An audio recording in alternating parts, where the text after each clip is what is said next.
Hello. Ah, Oh, every time. hello. 2 seconds in. Very cool, very cool. More like 10, I guess. It's fine. I'm Dylan. I am not Dylan.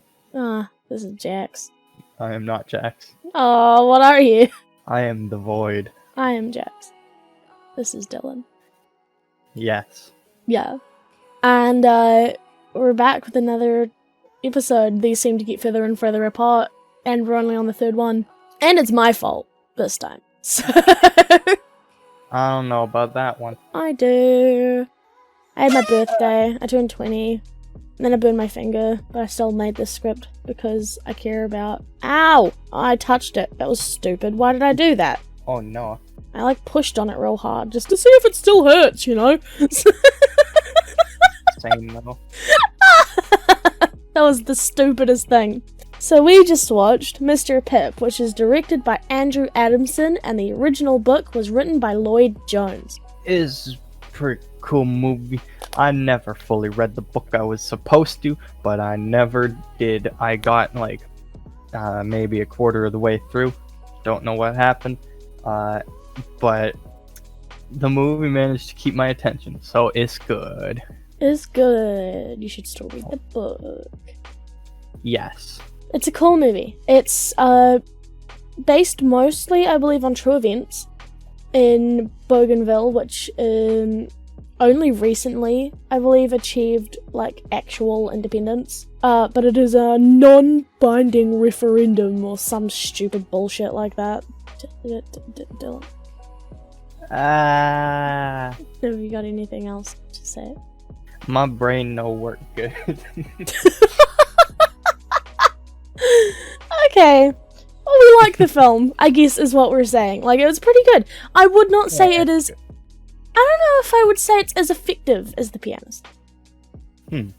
Not for, any particular, reason. It just didn't hit me as hard as The Pianist did. And I think it's just because, this is a war that no one's ever really... Well, people have heard of it, but it's a pretty, obscure thing. I've never heard of people who just go, oh, what's your favourite war? Oh, the Papua New Guinean versus Bougainvillean war. No one says that. Favourite war. What's your favourite war to look at, talk about, research, that kind of thing? Fucking hell. What's your favourite one where everyone got murdered? The one where the people died. Yeah, the one where the people were murdered viciously. So we move on to Phase 1. Phase 1 is where we discuss what we liked, ranging from quotes to part of the film to specific shots and so on. So, what did you like, Dylan? I liked it had the houseman in it.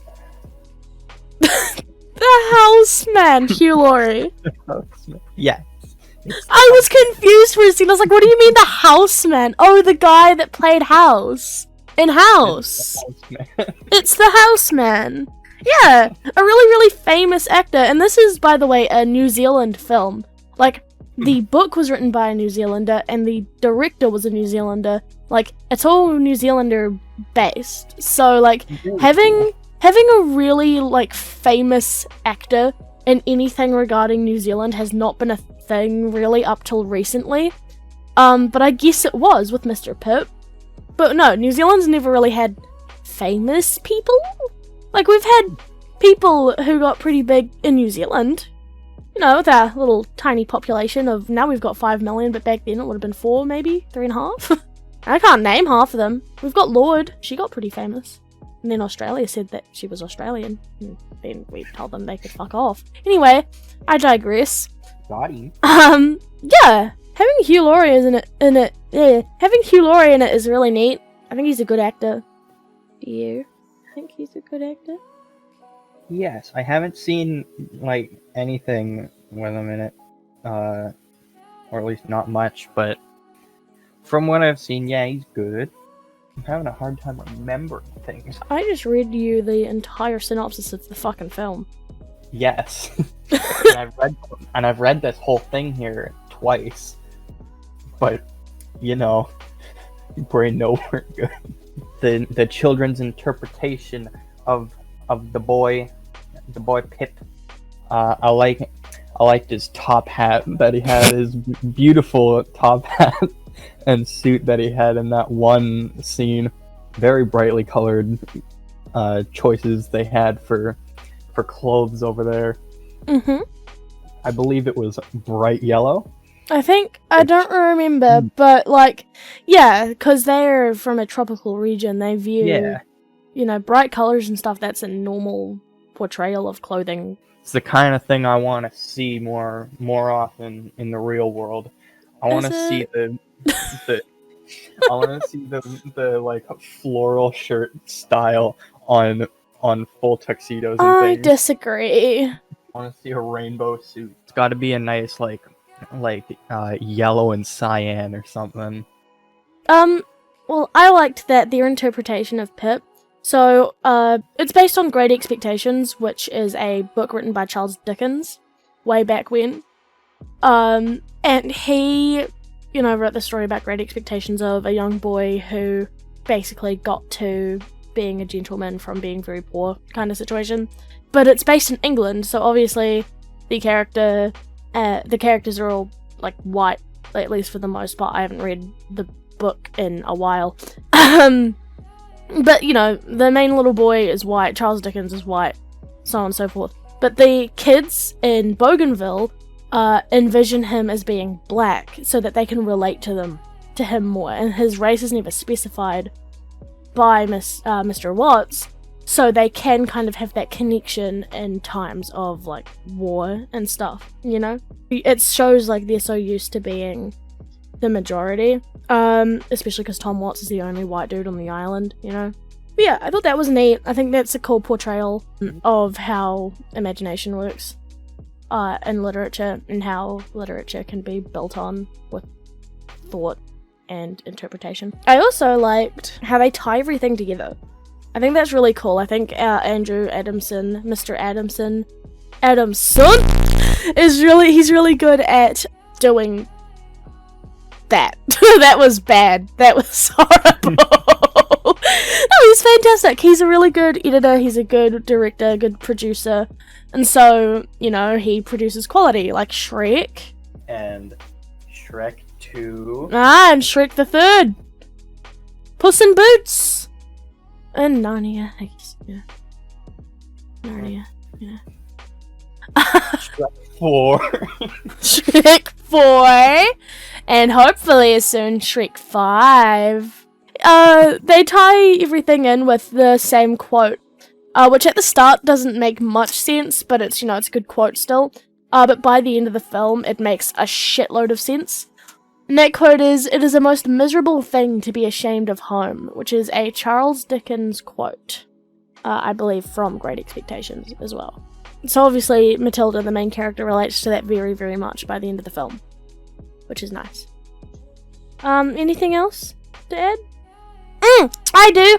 I like that the Papua New Guinean soldiers are obviously the bad guys, right? They're killing people, raping people, throwing people off fucking helicopters, being terrible people overall. But I do like that the leader obviously is very troubled by what he's doing. He's started smoking, he's shaking all the time, he doesn't like what he's doing. Which is a very good depiction of most wartime soldiers. Most.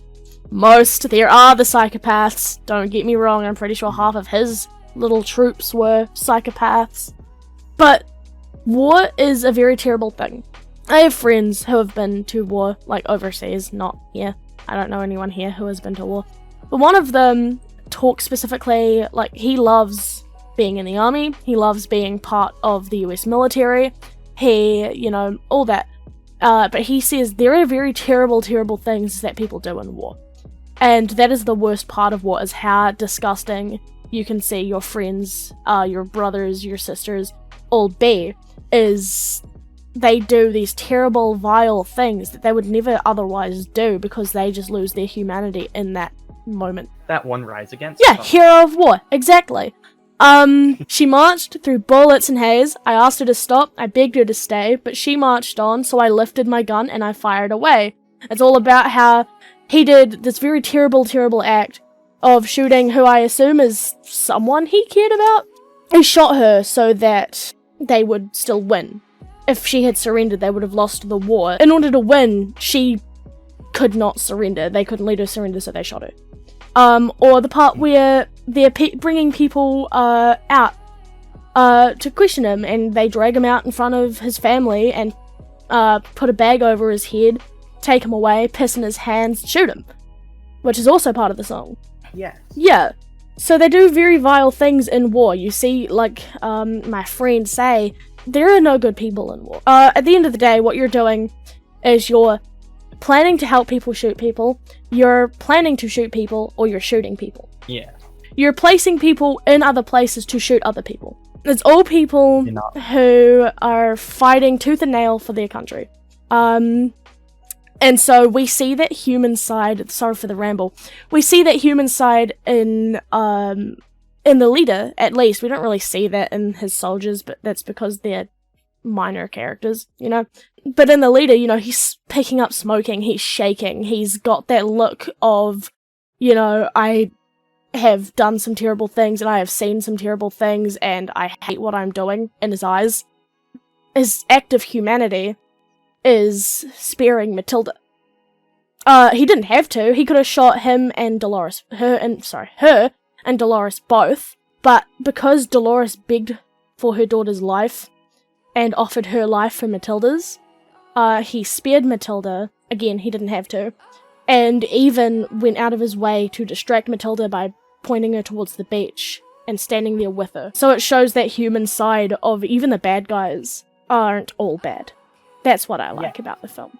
I like that. That's a good theme. Cool. It's thematic and it's good. Now we're moving on to phase 2, which unsurprisingly is what we didn't like.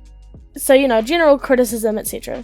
Alright, main thing I didn't like, they didn't fucking hesitate to murder Houseman. They killed him in the middle of talking. They didn't even let him finish his sentence. So it's sad. Assholes. I hate it. Why they do that? Any general criticism of the film? Anything that could have been done better, maybe? Oh, there was something, but I forgot. I forgot because of Houseman. Now I'm glad he died. He made me forget things. Bro. Now it's a good thing.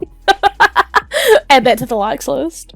Yes, add to the likes list. Houseman died.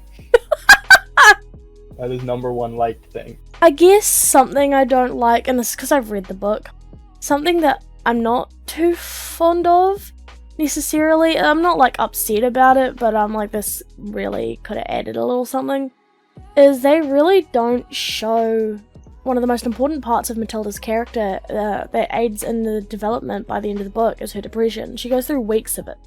Just laying in bed, she doesn't want to move, she doesn't do anything, and then she gets up, finally, and she writes this book. And I think that is such a big part of her character, is that she, you know, we see her going through her kind of numbness for a while on the island, like for a hot, like 3 seconds, before she gets taken away to Australia, but we don't really see her experiencing the actual emotion. She just comes off as emotionless, like she just bottles it up, stays at school, goes through a normal life, and then that's the end of the movie. Whereas in actuality, she goes through a almost month-long depression in the book, which obviously is hard to show in a movie, but like you can, you know, she can cry once, maybe. Like, it wasn't enough crying. on the island, she's described as having a preternatural calm, which is like a really unnatural calmness that gets rid of kind of all of your fear, all of your, like, any feeling at all. It's basically numbness, right? But then when she gets off the island, she's upset, she's sad, she's lost her mum, you know? Her family will never be the same again. She's seen people get murdered in front of her, you know? She saw a dog's insides. And instead, she's just kind of chilling through life after that, and it's like, are you serious? But yeah, I think that maybe adding something to do with that would have been preferable. Yeah, that reminds me of another thing. They killed the dog, man. Yeah. Why they gotta do that? Why the dog? Never kill the dog. As a message. You're taking away all the kids' hope. Kill one of the people instead. They did. Leave the dog alone. They killed a couple, actually. Well, there was no need for the dog then, was there? Well, there was. They can't kill a person as a message. They had to kill the dog first. Nah. Yeah. Or the pigs. They could have done it to a pig. Nah, you kill a person or a pig, I guess, as a warning, and then the dog is for when you're serious. Oh. Okay. Never kill the dog. Well, I didn't like the clothing choice for that one scene with the brightly colored suits and everything, and the yellow top hat and all that. Bad design choice, just saying. I thought you liked that. I did 2 seconds ago. Why do you not like it now? What? I don't know. I changed my mind on my man dying already. I've got to change my mind on everything, I guess. Oh. I also no longer like that he was even in the movie. This man shouldn't have been in the movie. Dylan! Nah, it's good that he was there. However, though, I think the main reason I wasn't able to take it as seriously as Pianist is because he was in there, and the whole time it was like, ooh, I recognize this man. He's the house man. He wearing funny clown nose, instead of people I've never seen before going through this war. So yeah, I get that actually. It's cool that he was in it, but at the same time, it took a little bit of the seriousness away just because it was someone I recognized. I get that, to be honest. When you see someone, like, when you see a film about, like, the Serbian War or something, and you've got, like, Jennifer Lawrence in it, it's just like... I'm not saying that there is a movie that is about the Serbian War with Jennifer Lawrence, and I'm just saying, like, that would take away a lot. Sad.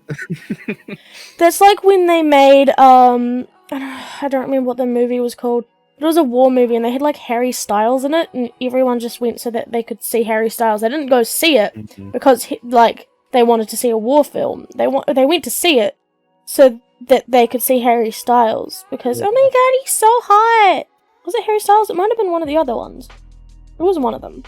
It's like how I went to watch the first SpongeBob movie, not because I liked SpongeBob, but I wanted to see David Hasselhoff launch them into the ocean with his massive pecs. Are you gay? Man, it's David Hasselhoff. What do you expect? Oh man, go be with David Hasselhoff then, man. Nah, only the giant sculpture they made of him, the replica of David Hasselhoff that they made specifically for the movie. Go be with David Hasselhoff's replica then, man. No, I just want to store it in the closet and it'll be there to watch over me while I sleep. And that's a good thing? It'll protect me. Will it? It'll keep the demons out. What demons? All the demons. I don't think you've got any demons. I think you're just sexually and physically attracted to David Hasselhoff. Okay, moving on to phase 3. What would we do differently about this film? I would change my man House to a complete stranger. That's the main thing. That way I could take it more seriously. However, it would have to be someone that would do just as good of a job. See, I don't know, because I think him being in it promoted the film a little bit. And otherwise, I don't think, like, no one knows who Andrew Adamson is. Like, people watch Shrek, but they don't know that Andrew Adamson from New Zealand directed and produced Shrek. You know what I mean? In the same way, like, no one really would know who or what Mr. Pip is without Hugh Laurie being in it, I think. In my opinion. No, what they could have done, they should have just been psychic and got someone that was just as big, but someone that I didn't recognize. Yeah. It would have worked so much better. Of course, of course. Why didn't they just know to use someone else? Like, yeah, man. Sounds like they were just being lazy. Yeah, man. No, I think what I would change, maybe, again, you know, that depression bit would be nice. But I think the reason for me that it doesn't hit as seriously is because you're not really seeing many of the vile acts that they committed. Yeah. You're just seeing like a couple of people get killed and the dog gets gutted. That's it. They don't really detail what happens to Daniel. the little kid who gets murdered for admitting to seeing Tom Watts get shot. They didn't really, they burned down the village, yeah. They killed a couple people. But is that all they did? No, of course it's not all they fucking did. They killed about 20,000 people. And we don't know that because there's nothing to do with that in the film. I get that it's focused. They filmed all 20,000. No, but it's supposed to be mostly focused on Matilda, but you don't get much from it. Yeah, all these people died, but Matilda doesn't seem too bothered by it, so whatever. Fair enough. I think if you're gonna have a film about something like this, you've got to be able to, make it a film.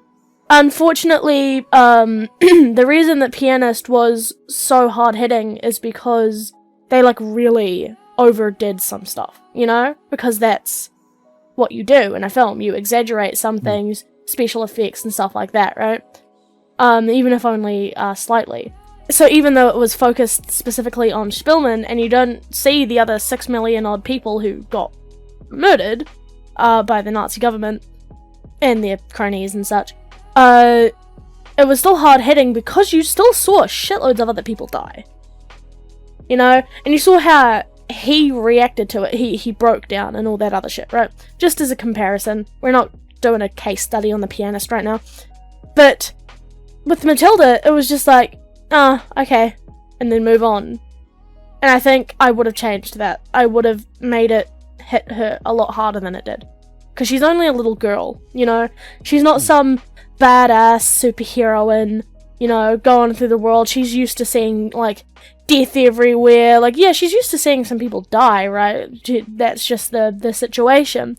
But would that not mean that she breaks down by the end of it? I'm pretty sure every single child who ever experiences terror, unless they're literally psychopaths, little psychopaths, I'm pretty sure it has a genuine effect on their well-being.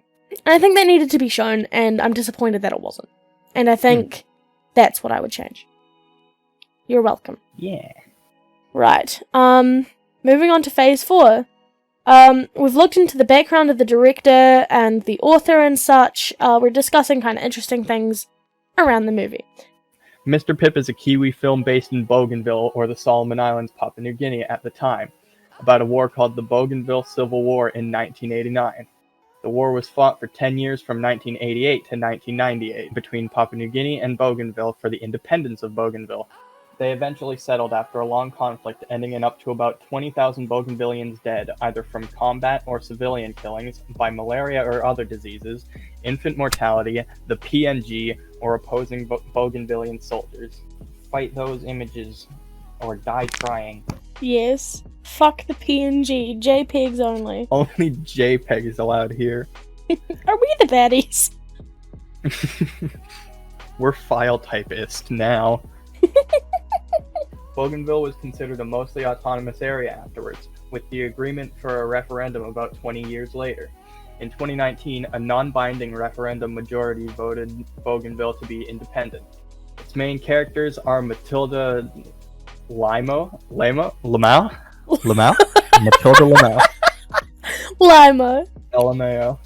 Its main characters are Matilda Limo, Thomas Watts, and Matilda's mom Dolores Limo, to a lesser extent. It focuses on Matilda the most as a young girl growing up in the war.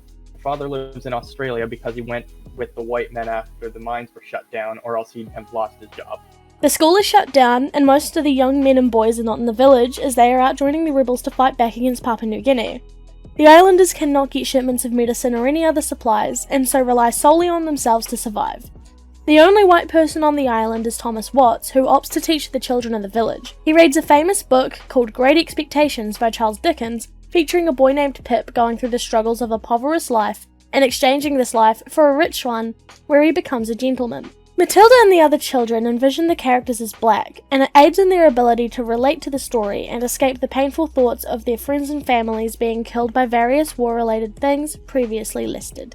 Matilda forms a special internal bond with the character Pip and writes his name in the sand as a kind of shrine to him. Unfortunately, when the Papua New Guinean Defence Force comes into the village to take names of everyone there, They see the name in the sand, and Daniel tells the soldiers that Tom is Mr. Dickens, ultimately ending in the burning of people's objects. When the book cannot be found to prove to the PNG soldiers that Pip is a character, as Dolores is hidden away over a grudge against Tom because his reading has drawn people away from her church. Matilda finds the book and hides it in a dresser in Tom's house to give it back without putting blame on her or her mother. But in a rage, the village burns all the items in Tom and his wife's house, including the book, without knowing it. Tom's wife appears very sick, presumably from malaria, and dies. The villagers tell stories of her at her grave, and it appears that everyone is on good terms with Tom again. When the Redskins come back, Tom recites a line from the book, but halfway through is shot and killed. When the Redskin general asks who saw Tom die, Daniel says he did. He is taken away with his volunteering grandmother to be killed. Dolores also stands up for Tom, saying that she saw it and that she is God's witness. She's raped, and then Matilda is brought to her. She gives up her life to save Matilda, and Matilda says nothing to her mother as she is in shock. Going through depression, but not really, Matilda sees Tom's clown nose in a river that's flooded and jumps in to get it. She nearly drowns but is saved, and then they take a boat to refuge, and she goes to live with her father in Australia. She goes to a school where now she's the odd one out, as she is the only black person in her class. She refuses to read Great Expectations until she finds out Tom left half his house to her in his will in England. In England, she meets Tom's other wife, who explains the relationship between Tom and Grace, his black wife, with clear disdain. She takes Tom's copy of Great Expectations and visits the Charles Dickens Museum, finding out he is in fact white. Eventually, she gets over her depression and goes home to Bougainville and presumably lives there from then on, teaching the children. Yeah, she gets over her not really depression. Yes, the depression with massive air quotes. Yeah. Alright, I'll talk to you guys about a couple people involved in the film, and the book and such. The director of the film is Andrew Adamson, as earlier discussed. He is a New Zealand producer, director, and screenwriter, born on the 1st of December 1966, making him about 53 years old. No, why did I say about again? He is 53. He is 53 years old! He was born in Auckland and moved to Papua New Guinea when he was 11 and lived there until he was 18. He then returned to Auckland and wanted to go to university to be an architect, but a car accident meant he missed the enrollment deadline, so instead he was recruited to go to the United States to work by Pacific Data Images. He moved to the US, LA specifically, and travelled between LA and San Francisco for work. He worked as a technical director for Toys and Angels in the Outfield, respectively 1992 and 1994. He went on to direct most of the Shrek movies and produce and direct the Narnia films and Puss in Boots. And he had a role in Shrek as the one mascot guy. This one. Yo, holy shit, he dead! He was also, this is cool, he was also featured in a speech line in a Death Grips album, which is super neat. I think I'll talk about Hugh Laurie next. Hugh Laurie plays Tom Watts in this movie, which is really cool because he's such a famous actor, and I never would have expected to see him in this film when I first watched it. He's an English actor, director, singer, musician, comedian, and author, and I think his most famous role, if I had to say without any research whatsoever, would be the main character in House. His father was a winner of a gold medal for rowing in the Olympics, which is also super neat. So he's got a very impressive list of things he's been in. And Dylan, just plop up the number of awards he's run. Just one. Yeah. So go on the Wikipedia page for Hugh Laurie and be like, okay, there's like 20. He's won a lot of awards. And most of them are from House. So I'm sure he loves that. Because I bet you he's just will they recognize me for literally anything else? That's what I imagine he would say anyway. Hundreds of awards, such as this one. And that one over there. Ooh, look at that award. I'm putting awards here. And lastly, Lloyd Jones. There's not really much to know about Lloyd. He's a Kiwi author who had one hit, Mr. Pip. He has written other things, but he did win a lot of awards for this book, though. And he was born on the 23rd of March in 1955, and is currently 65 years old. Dylan will put up a list of his awards on screen as well. The only other interesting thing about him is his brother, who is Sir Bob Jones. He's kinda infamous in New Zealand. He's a former politician who I'll give you a really funny Wikipedia quote for.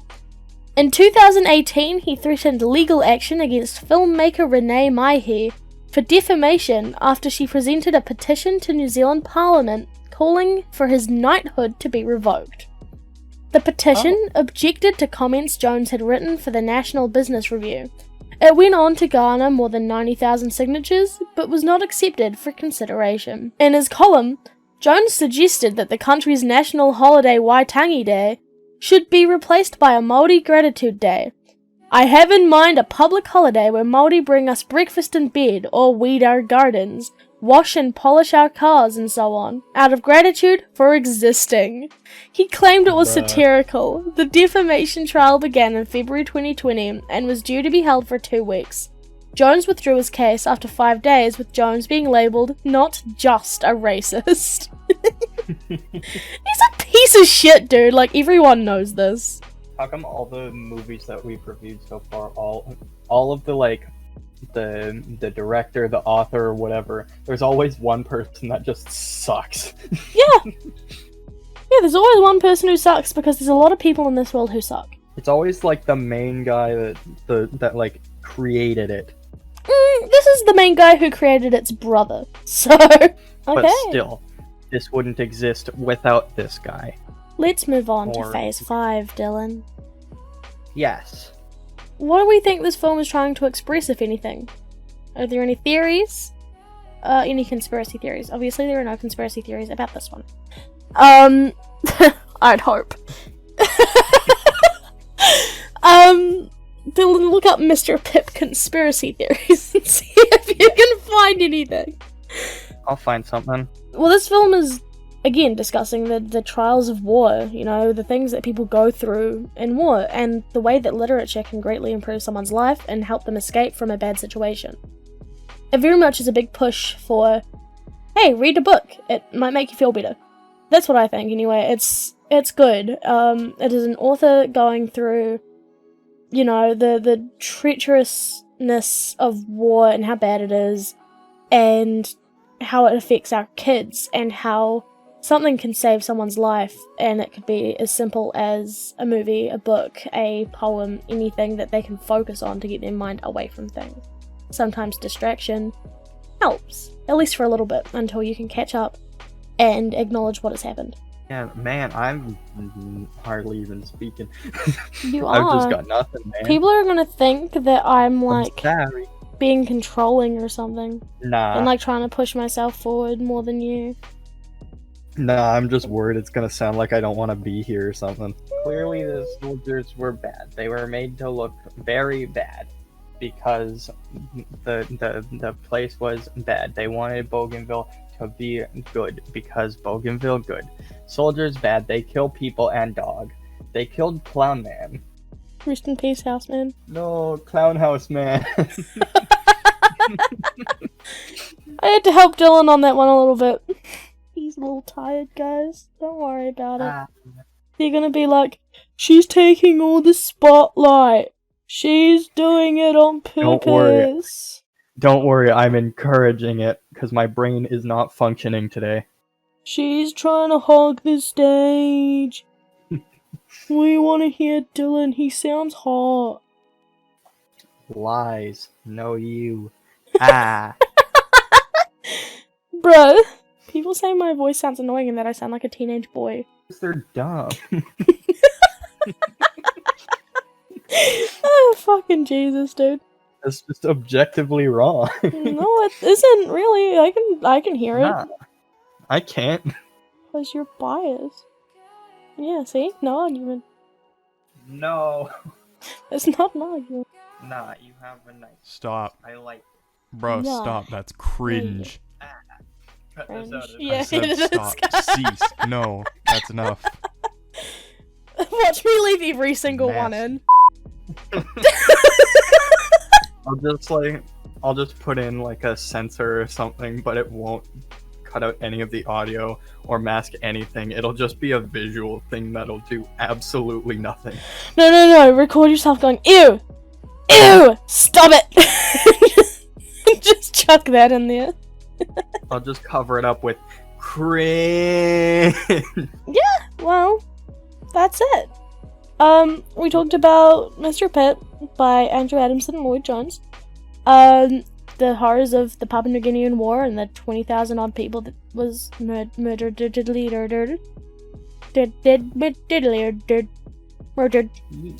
Murder. At least laughing in this episode. Yeah. More of just like a half hour of being incapable of reading for some reason. Accurate. I can't figure out words. Yeah. Like I know all the letters, but then like they get put into big words and I can no longer understand them somehow. I think you're dyslexic. I know my ABCs, but once you put them together, it gets too complicated for me. Oh fuck. We talked about Matilda and her existence, going forward. We talked about what we liked, didn't like, what could be improved. Basically, your typical so we just watched lineup. Yeah. I hope you guys enjoyed. It's a bit of a on this one. I think we're just a little tired. We're a little tired, and we'll improve. I threw my phone. No, Oh, no. come back. Well, I'm absolutely gonna edit you yeeting your phone at the wall. you're what? I'm absolutely gonna edit you yeeting your phone at the wall. Why? Because I can. Edit this part out, no one will know. You'll forget. No, just don't cut out the phone being thrown or falling or whatever. Just cut this specific talking part out and it'll be fine. It'll be funny. Fine. Okay, ladies and gentlemen, I think we've had it about enough. Say goodbye, Dylan. Yeah. So long, everybody. Hopefully next time I'll be able to read letters. Goodbye, my friends. Goodbye. I'll see you later. Didn't say watch this time. See you next time. Watch you later. Bye.